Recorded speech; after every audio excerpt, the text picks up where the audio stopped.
Thank you, Debbie. I saw a list of jokes recently that you might be able to identify with. They all started this way: you might be a Baptist if. All right, so you might be a Baptist if you think God's presence is always felt strongest in the back three pews. You might be a Baptist if you have never sung the third verse of any hymn. You might be a Baptist if you can quote Robert's Rules of Order but not the Ten Commandments.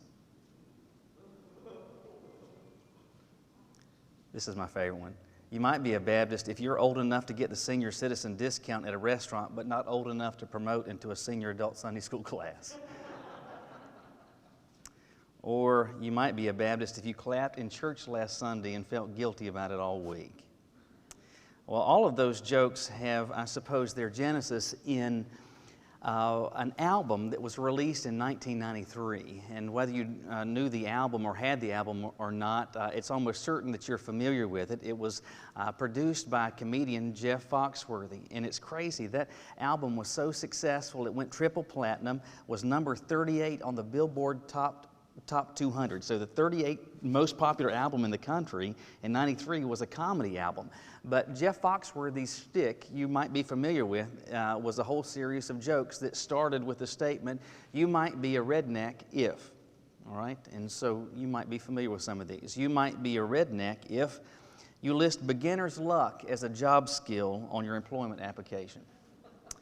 You might be a redneck if the family business requires a lookout. You might be a redneck if you've ever had to haul a can of paint to the top of a water tower to defend your sister's honor. You might be a redneck if you spent 40 hours a week at Walmart but do not work there. And you might be a redneck if you think airing your dirty laundry means that you walk to work.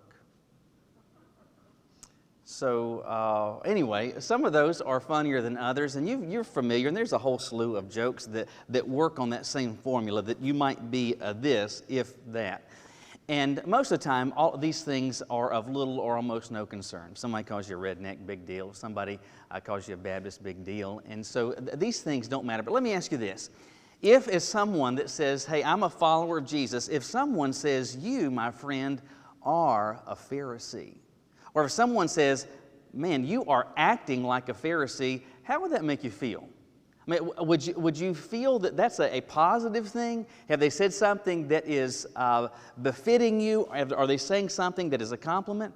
Now, odds are you would say, absolutely not. I would hate for someone to call me a Pharisee. Now, because that word has some meaning, it has some context to you if you've had any exposure to the New Testament at all, and you're aware that if someone were to call you a Pharisee, at the very least, they're saying a couple of things. One, they are saying that you are religious, but they're saying you're religious in ways that are not positive. It's not a compliment. And so if someone says, hey, you are a Pharisee, or you're acting like a Pharisee, what would you want to do? Odds are you'd want to stop it. Whatever it is that's creating that reception in the mind or heart of someone else, you would want to stop that. So here's the question. How can you tell if you are one? How can I tell if I'm operating like a Pharisee? For the past few weeks, we've been working our way through Luke's Gospel, and what we're looking at are specific instances where Jesus shares a meal with people. And at the beginning of the series, we noted this, that when you share a meal with someone, these tend to be very instructive. They reveal things to you about them to you, and they reveal things to you about them. And so as we have record of these instances where Jesus is sharing a meal with people, these become very telling. They share some information, not only about those that are present, but if we pay attention, they reveal things about us. And today what we're going to see in a meal that Jesus shared with a Pharisee, you can identify you might be a Pharisee if what? Look with me in your Bibles to Luke chapter 11. Luke chapter 11, we're going to start reading with verse 37. Luke 11, starting with verse 37, we are told that as Jesus was speaking, a Pharisee asked him to dine with him. So Jesus went in and reclined at the table. When the Pharisee saw this, he was amazed that he did not first perform the ritual washing before dinner. But the Lord said to him, now you Pharisees clean the outside of the cup and dish, but inside you are full of greed and evil. Fools! Didn't he who made the outside make the inside too? But give from what is within to the poor, and then everything is clean for you. But woe to you, Pharisees! You give a tenth of mint, rue, and every kind of herb, and yet you bypass justice and love for God. These things you should have done without neglecting others. Now, what Jesus goes on to say, I would encourage you to read all the way down through the end of this chapter, and you see more that Jesus has to say. But even in just these few verses, Jesus, I believe, gives us the answer to this question: how is it that I can tell if I am operating like a Pharisee? And again, that's important because hopefully I'd want to stop that. Now, before we begin to answer that question, let's think about what's going on in terms of context. Jesus' public ministry is in full swing, and everywhere that he goes, people by increasingly large numbers want to gather to hear what he has to say, to see what it is that he might do. Maybe he will perform another miracle. And so as he is going around, just the average Joe on the street, they are, at the very least, curious. They want to see and observe and hear for themselves what Jesus may be saying or doing. And it wasn't simply they who were showing up at these, but also the religious establishment. And some of them were showing up because they've heard about Jesus, and he's operating in what they think is their purview, and so they want to find out what's going on. And so some are curiosity seekers. Some have begun to hear things that Jesus has said, and they take issue with them. Some of them have already made up their minds that they can't stand Jesus, and they're looking for some reason, some way to be able to say, hey, this guy is a charlatan, and you should pay no attention to him whatsoever. And so Jesus at this point has been teaching, and in the crowd it seems that there is a Pharisee. Now, in the first century, Judaism was effectively divided, at least the leadership, within two primary sects. You had the Pharisees and the Sadducees. And there were a number of differences between the two. Perhaps the greatest of them is that Pharisees maintained a belief in the afterlife while Sadducees didn't. So for me, the easiest way to remember that is that Pharisees believed in a resurrection, Sadducees didn't. That's why they were sad, you see. Anyway, write that down. Anyway, so that was a distinction. But the other thing is that both of these groups took very, very, very seriously the law of God. Now, when you hear that phrase, the law of God, probably you're thinking, and you should be thinking, back to the law as it was given to people through Moses. And so the law of God, law of Moses, essentially the same thing, except for this fact. The law of God did not give details about a whole slew of things. For example, we've talked about this before. The law, for example, prohibited work on the Sabbath day. But then it left kind of open to interpretation what exactly constitutes work. And so where there were absences of detail, what happened is that over time there began to be this oral tradition or the rabbinical law that began to fill in the gaps to say, all right, the law says this, and so we're going to fill in all the detail and add, so that gives us level 1, and we're going to give A through Z as the subset underneath that. And so the Pharisees especially loved all of that. And while both groups were very zealous law keepers, it was the Pharisees that really elevated this oral law, this rabbinical law, to the same level effectively as Scripture, as the law that was given by God. And so these were very, very, very religious people. This guy that has invited Jesus to share a meal is a very, very religious guy, and he is very serious about that. Now, while all of those things are true, again, let's go back to the beginning question, which is this. If someone were to call you a Pharisee, would you say, well, thank you? No, you would be like, oh, I hate that. I wish that weren't the case, because that is not a compliment. You would not want that to be said of you. And so again, how is it that we can identify this in ourselves so that we make sure that that is not found? Based on this meal that was shared with Jesus, I believe the answer is that question this way. First of all, that you might be a Pharisee if you think good covers make good books. You might be a Pharisee if you think that good covers make good books. As this passage unfolds, in verse 37, this Pharisee asks Jesus to share a meal with him. Now, what his motivations were, we have no idea. Was he a curiosity seeker where he was trying to just find out a little more about Jesus? Was he a skeptic that was looking to somehow trap Jesus? We have no idea. All we know is that he invites Jesus to share a meal, and it seems that the meal is probably at his house. So Jesus goes, and we are told that Jesus goes in and he reclined at the table. Now, the table was probably a table that was on the floor. And so if you're reclining, especially in a more formal situation, there would be pillows around it, and you would recline and lean over to the side because the mealtime was not something that would be just a few moments, just a few minutes. This would have gone on for an extended period of time. Now, what is unclear is whether or not Jesus washes his hands at all. I know how the NIV translates this passage. It suggests or implies that Jesus did not wash his hands at all. I don't necessarily believe that's the case. What is clear, though, is that the Pharisee notes that Jesus did not, according to verse 38, he did not first perform the ritual washing. What is the ritual washing? I mean, I thought it'd be just sufficient if you wash your hands, or if you're like our boys, if you just do that. That would be, that's something. So what is a ritual washing? Well, according to the Pharisees, the ritual washing, in fact, not just the ritual washing, but the right way to wash is that, first of all, you would pour water that would go from just below the elbow down. So you'd be kind of rinsing off, and then you would take this hand, a closed fist, and use it to scrub all of this. And once you've done that, then you go over to the other hand and do vice versa. And then you rinse again from the elbow down. That's not simply the ritual way, that's the right way. Why? Because that's how we've always done it. We've made this rule, we said that's how it is. And he notices that Jesus does not do that. This Pharisee, he does. All those of his ilk do that. And he notices that Jesus doesn't. And it seems very clear that Jesus is aware. He's paying attention to what's going on, and he realizes this Pharisee has a problem with that. Now, it doesn't seem at all that the Pharisee says, aren't you going to wash your hands the typical way? He doesn't say anything at all. Nevertheless, Jesus addresses him in verse 39.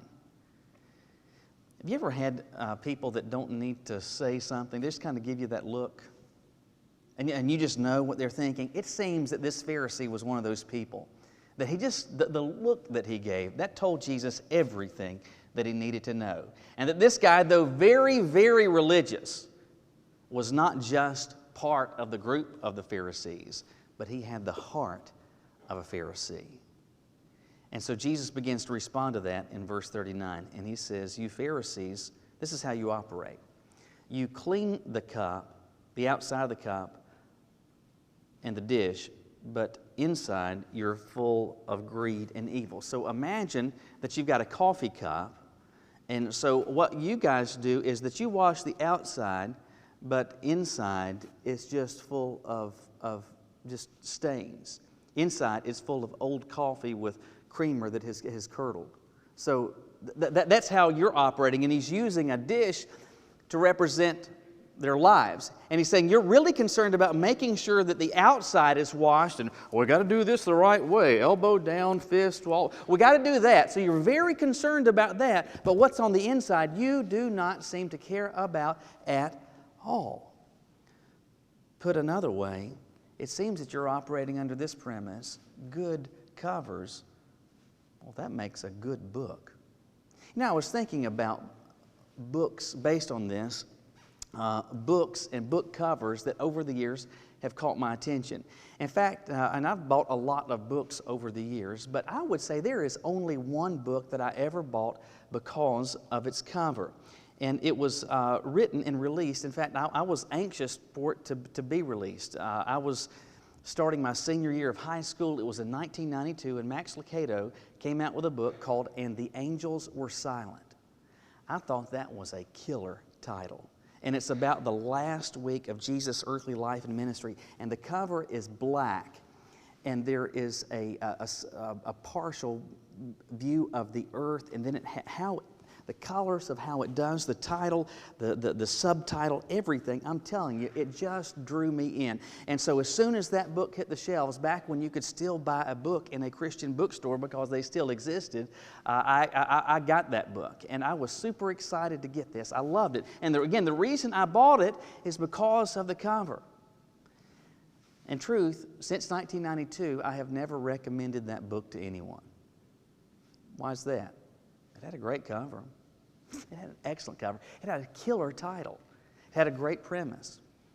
But in the end, I've never recommended that book to anyone because, candidly, I didn't think the book was very good.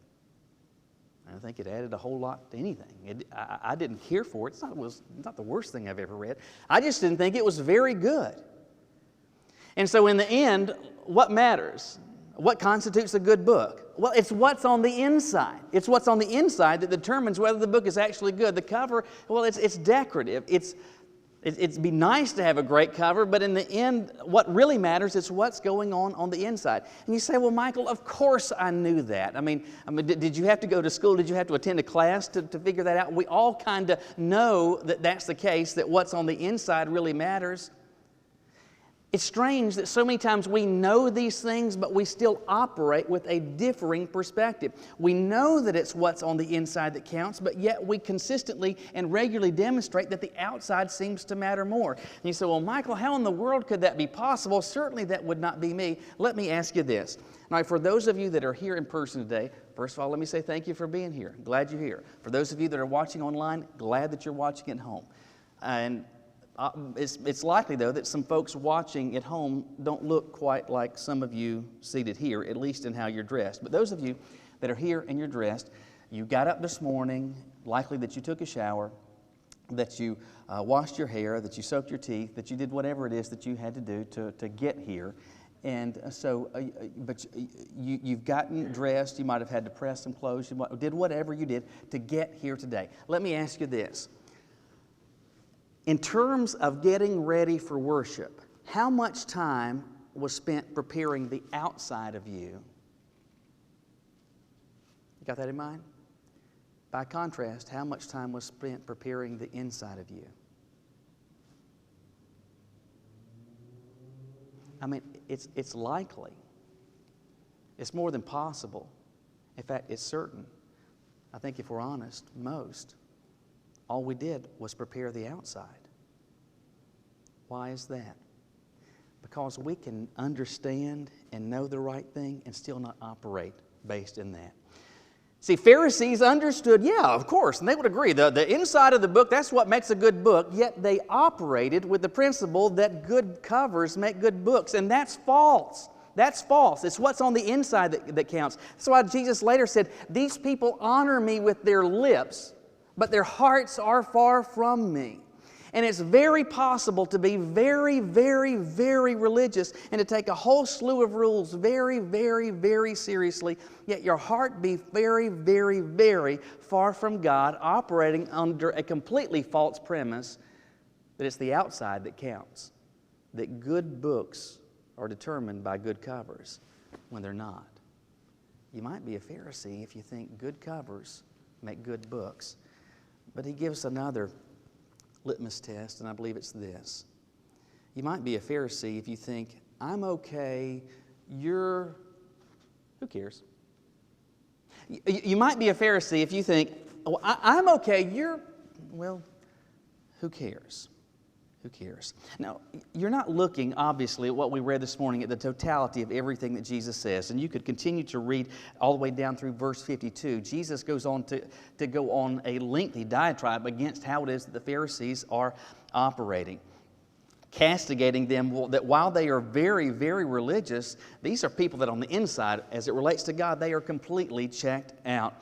And so this Pharisee invited Jesus to share a meal.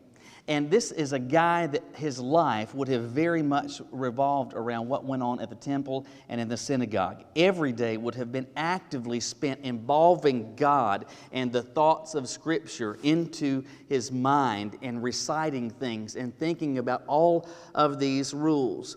The problem, though, first of all, is that his focus was entirely on the outside. It was completely external. But then the problem gets exacerbated by what you see in verse 42. Jesus says, this is how you guys operate. That you'll give a tenth of mint, rue, and every kind of herb. So it says that you give a tenth. Now when you see that word, what does that mean to you? It means a tithe. Well, where did this whole tithing thing come from in the first place? Well, God gave that. I mean, tithing is a God-instituted practice. And so you've got this guy that is tithing, but it's not simply that he's tithing income, that he works and he sells things, or he makes things and he sells them, and from that he gives to the collection, that he gives a tenth of the first of that which comes in. It's not simply that he does that, but it's even down to his spices.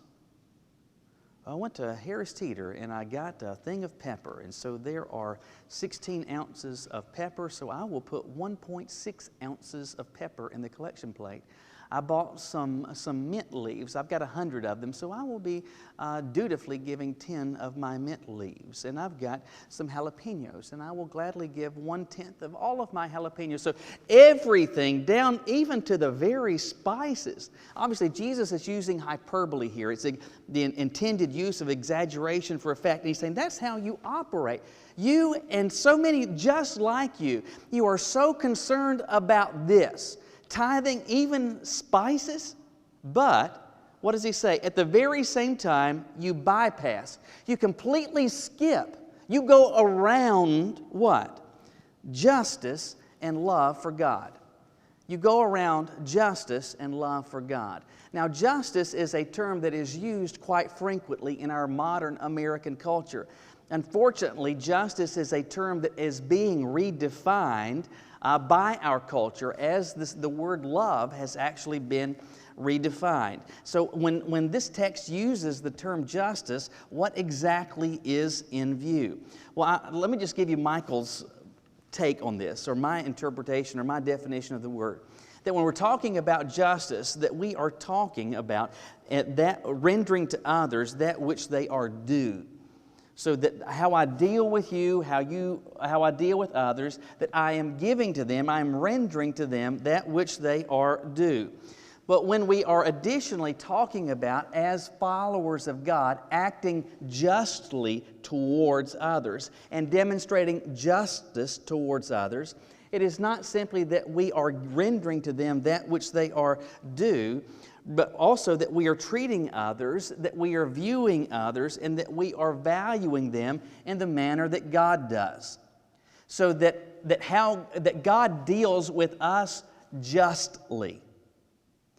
And that if I am practicing godly justice as a follower of Christ, I am dealing with you, I am operating with you, I am interacting with you, I am responding, and I am even valuing you as God does. Now, this does not mean that we excuse bad behavior or choices, or that we do not impose consequences. It does mean, however, that we treat people, all of them, with fairness, with equity, that we understand individuals' intrinsic worth, value, and dignity, because everybody, every person that is, has, or will exist is a person created in the image of God. And that understanding, that awareness stays on the front burner of our mind and undergirds all of our interactions with them. So it's not simply that we deal with people rendering to them that which that they are due, but we are dealing with people, viewing them as creations made by God in His image, intrinsically valuable, intrinsically worthy, intrinsically deemed by God worthy of Jesus giving His life so that we could be in relationship, so that they could be in relationship with God. So if you take all of that and dump it back into this passage, Jesus says, listen, how you and those of your ilk are operating is that you are like, let me give you, here's some mint leaves, and here's a teaspoon of cinnamon. Forgot that. I bought some of that at Food Line the other day. It was on Vic Special. Let me put 1/10 of cinnamon. Oh, it's Thanksgiving. I have some extra sage. Let me put some of that in there as well. You are concerning yourself with that level of tithe, but you're completely bypassing what? Justice, how you're dealing with others. And what? He links something. He says you bypass justice and love for God. Isn't it interesting that those two are linked together, that they come as a set? Now, why do you think that is? I believe because one precedes the other. That love for God precedes justice. And that where one is absent, the other will be absent. So you've got a guy that's very religious. He's going to make sure that he's got perfect attendance in the synagogue, perfect attendance at sacrifice, perfect attendance at the Day of Atonement, but when it comes to other people, I'm okay. I'm doing my tithe. I'm following the rules. I'm dotting the I's, crossing the T's. And you, well, who cares? Why? Because in the end, I think there was a deficiency in their love for God.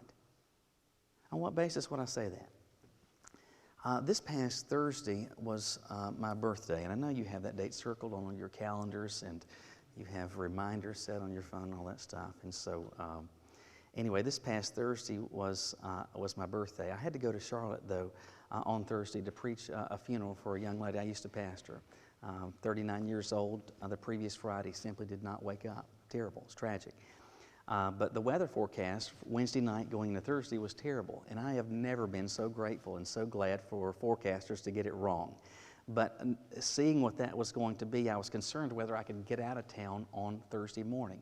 So after Bible study on Wednesday night, I went to Charlotte to stay at my mom's house so that I could just get up and go straight to the church to do the service on Thursday. When I got back home later on Thursday afternoon, when I get into the house, Catherine is very excited. And so she's glad to see me, but she is announcing that for my birthday, she has a play that she has prepared. A wonderful play. It's already scripted. There's pages of this. Of course, there's multiple pages because her letters are about this big. Anyway, so she's got these pages, and so once I kind of get settled, fine, I go to her room, and she's got a chair there for me, and Caroline comes in, Nathan comes in, and she's got props, she's got a flashlight in her closet shining on these animals, and so she starts this play, and I'm telling you, it was a production like you've never seen before. I mean, man, it was something. But it was absolute silliness. Absolute silliness. Is this a play that you would ever buy a ticket to? No. No, it was not. It was like when you hear the phrase silly little girl, that's exactly what this was. It was a production by a silly little girl. But I'm not lying. I watched it and had a smile on my face to the point that my eyes have tears in them. Why? Is it because it is so wonderful? No. Is it because I just love silliness? No. It's because I love that little girl.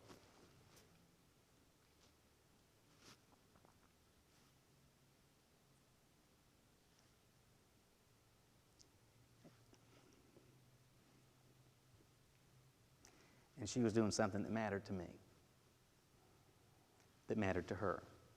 And because I love her, that which matters to her, it matters to me.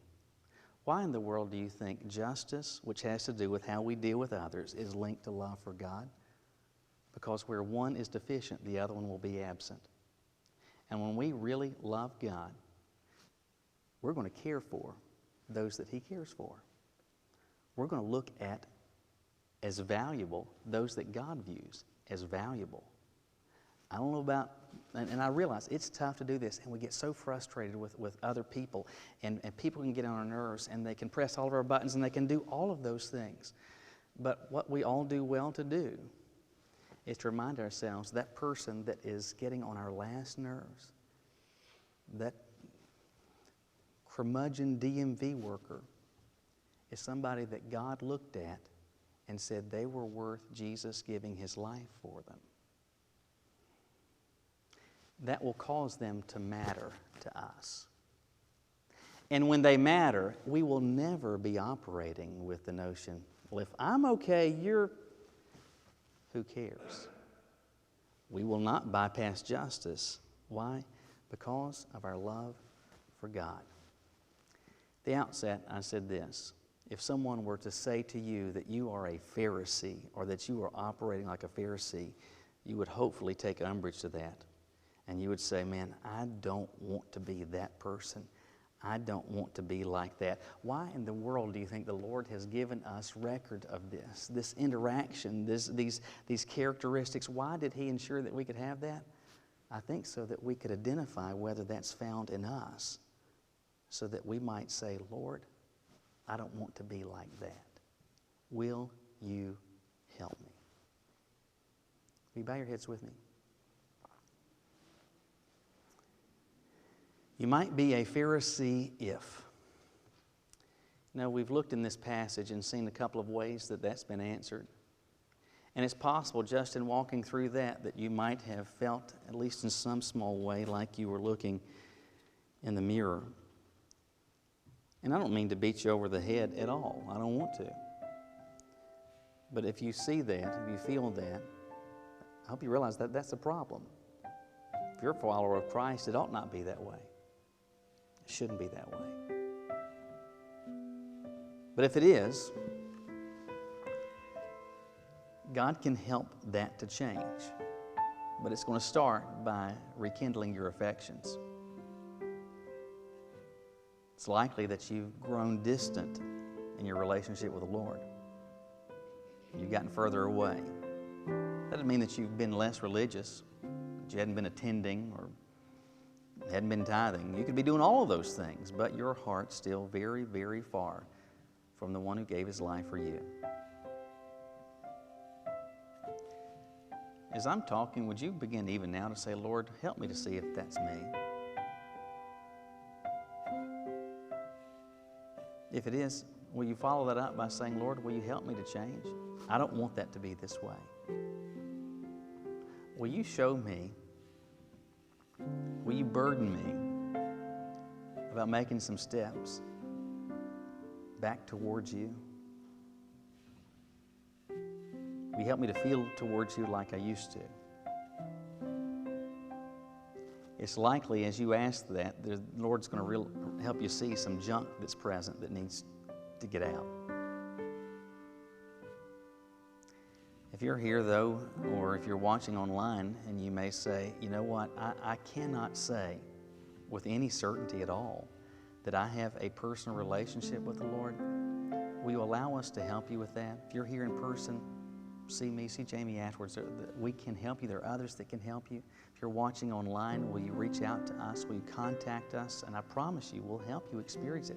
Because I'm telling you, it'll change everything. And it'll give you a relationship with God where, yes, you'll be religious, but not religious in a way where it doesn't count, where it's of no use, where it's a negative. But where you realize your value to God and the value of others, that you deal with them, that you deal with Him accordingly. As the Lord is speaking to you now, will you just be honest, candid?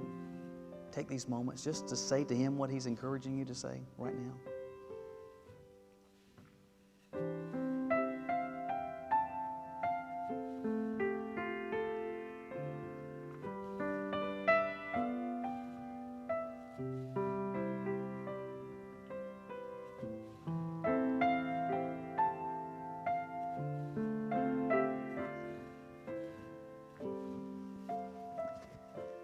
Lord, it's a lot easier to sing or even play the song that Karen has just been playing, Change My Heart, O God. But the truth is, every one of us deals spiritually with chronic heart issues. And even when we get things fixed, it's possible that with the passage of time, and sometimes not even much of it, that we begin to develop some heart problems again. And it's these heart problems that produce action problems, because what's down in the well eventually comes up in the bucket. Lord, help us to be those that are your followers and that people know it and they realize that we are different, that we're serious about following you, but that we're not indifferent to them because you're not. That we realize that, yes, there are practices that you want us to avoid and things that you want us to do. But it's not simply that we concern ourselves with doing the right things, but that the right condition is going on in our hearts. Or there's things that only you, through the Holy Spirit, can show us on the inside. There's things that only you can do works that you can accomplish on the inside. And I pray that each of us present ourselves as a willing place for you to work, so that no one would ever, if they were to allege us acting like a Pharisee, they'd never, ever be accurate. So Lord, that's our prayer. And as you have and are speaking to people, I pray that we would respond. We say this in Jesus' name.